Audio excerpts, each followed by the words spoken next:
Digital ডিভাইসের half header নিয়ে এখন কথা বলবো। তো হাফ হেডার বলতে বোঝায় জাস্ট আমাদের কয়টা বিট, দুইটা বিট যুক্ত হবে। এই জন্য আমরা এ আর বি দুইটা বিট নিয়েছি এবং এ বির ইনপুটটা কিভাবে নিব। এ বির ইনপুটটা আমাদের এভাবে আসবে। বি এর ইনপুট হবে 2⁻0, যার মান হলো 1, অর্থাৎ ফার্স্টে 0 আসবে, তারপর 1, তারপর 0, তারপর 1, অর্থাৎ মানগুলা এক ঘর পরপর পরিবর্তন হবে। এবং এর ইনপুটটা হবে 2⁻1, যার মান হলো 2, অর্থাৎ এখানে দুইটা 0 আসবে, দুইটা 1 আসবে, এই চক্রাকারে মানগুলো আসতে থাকবে। আরও যদি একটা ইনপুট থাকতো 3C, তাহলে 2⁻2 হতো, তাহলে আমাদের 4টা 0, 4টা 1 হতো। তো ইনপুট নেওয়া তো শিখলাম। এখন আমাদের এস দ্বারা কি বোঝাচ্ছে? এস দ্বারা বোঝাচ্ছে আমাদের সাম, এবং সি দ্বারা বোঝাচ্ছে ক্যারি, অর্থাৎ হাতে যেটা থাকে সেটাকে আমাদের ক্যারি বলা হয়। এখন যদি আমরা দেখি 0 আর 0, 0 আর 0 যোগ করলে আমাদের কি হবে? 0 আর 0 যোগ করলে আমাদের শুধুমাত্র 0ই হবে, অর্থাৎ সামেও আমি লিখব 0 এবং ক্যারিতেও লিখব 0। তারপরের ঘর 0 + 1, 0 আর 1 যোগ করলে আমাদের 1 হবে। তা সামে 1 লিখলাম, ক্যারিতে আমাদের হাতে কিছু থাকে না, ক্যারিতে 0 লিখে দিলাম। 1 আর 0 যোগ করলে কি হবে? 1 আর 0 যোগ করলে সামে 1 বসাবো এবং ক্যারিতে কি বসাবো? 0 বসাবো, যেহেতু আমাদের হাতে কিছু থাকছে না।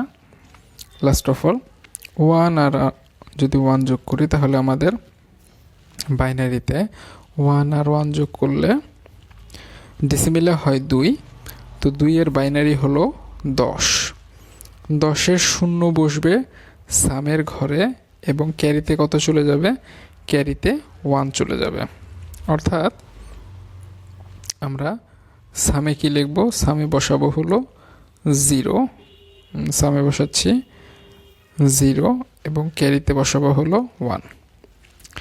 তো এই হলো আমাদের হাফ হেডারের সত্য সারণী বা ট্রুথ টেবিল। এখন এগুলোর আমাদের সমীকরণ বের করতে হবে। সমীকরণ কিভাবে বের করব? সমীকরণ বের করার জন্য আমি এসটাকে একটু কাছে নিয়ে আসি। সমীকরণ বের করার জন্য এসের যে ঘরে, অর্থাৎ আমি দেখতে পাচ্ছি এসের দুইটা ঘরে মান 1 আছে, অর্থাৎ এই দুইটা ঘরে মান 1 আছে। এই দুইটা ঘরে 1-এর জন্য এ এর মান কি আর বি এর মান কি সেটা আমাকে ইন্ডিকেট করতে হবে।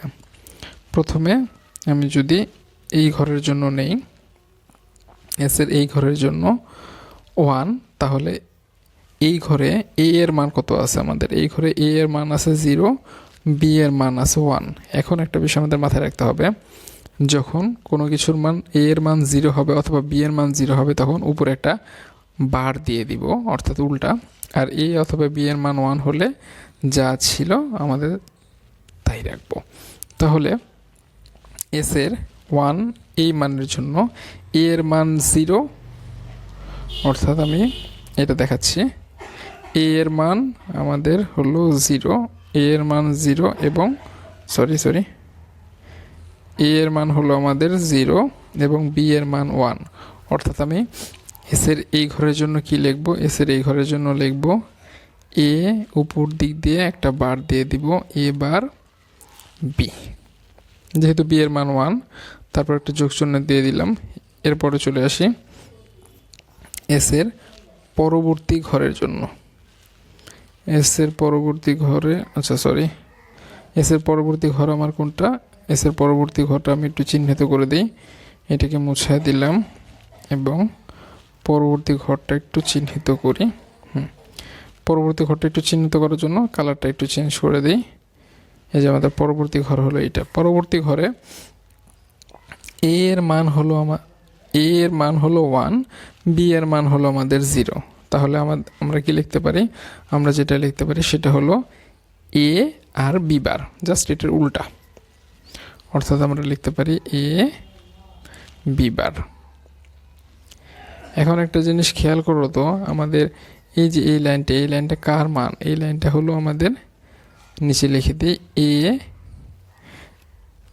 XOR বি এর মান, অর্থাৎ এ XOR বি এর আমাদের এই মানটা আসে। কিভাবে আসে আমি যদি দেখি, এ XOR বি এর মান কখন 1 আসে? যখন ডিফারেন্ট মান হয়, অর্থাৎ এ বার অর্থাৎ এর মান যদি 0 হয় এ এখানে মান 1 হবে, বি এর মান যদি এখানে 1 হয় বি বারে 0 হবে, অর্থাৎ ডিফারেন্ট যখন হবে তখনই আমাদের মানগুলা 1 বসবে। এরপরে আমরা কি করব, সি এর কোন ঘরে 1, সি এর লাস্টের ঘরে 1, সি এর লাস্টের ঘরে 1 এর জন্য দেখছি এ এর মানও 1 বি এর মানও 1, তাহলে আমরা লিখতে পারি সি সমান কত লিখতে পারি, সি সমান এ ইন্টু বি। এখন আমাদের সমীকরণ হয়ে গেল। এখন আমরা কি করব, এই সমীকরণটাকে লজিক গেটের সাহায্যে বাস্তবায়ন করে দেখাবো। তো লজিক সার্কিটের সাহায্যে বাস্তবায়ন করে দেখাবো। তো আমাদের ইনপুট কি হবে, ইনপুট আমাদের হবে হলো এ আর একটা হবে বি। তো এস এর জন্য কি আছে, এস এর জন্য আছে এ এক্সর বি, তাহলে এটাকে আমি একটু টান দিয়ে সামনে নিয়ে গেলাম, এই সামনে নিয়ে গেলাম।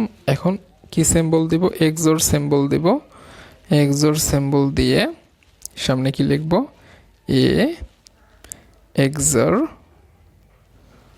বি। এরপরে সি এর মান কি আছে, এ বি, তাহলে এ বি কি আকারে আছে, গুণ আকারে, তার মানে এন্ড গেট হবে। অর্থাৎ এখান থেকে আমি আমি একটু কালিটা একটু গাঢ় করে নিই, এদিক থেকে আমি কি নিলাম, বি নিলাম, আর এটাকে এদিক করে নিয়ে নিলাম এবং এর সাথে কি লিখব, এন্ড গেট দিব। তাহলে এখানে কি আসলো, এ বি। তাহলে এ বি সমান কি লিখতে পারি আমি, এ বি সমান লিখতে পারি আমি সি যেহেতু ক্যারি, এবং এইটা সমান আমি লিখতে পারি হলো এস। তো এই হলো আমাদের হাফ এডারের সার্কিট এবং হাফ এডারের সমীকরণ এবং হাফ এডারের সত্যক সারণী। তো হাফ এডার থেকে যদি আমি ফুল এডারে যেতে চাই তাহলে কি করতে হবে, জাস্ট 3টে ইনপুট নিয়ে কাজ করতে হবে।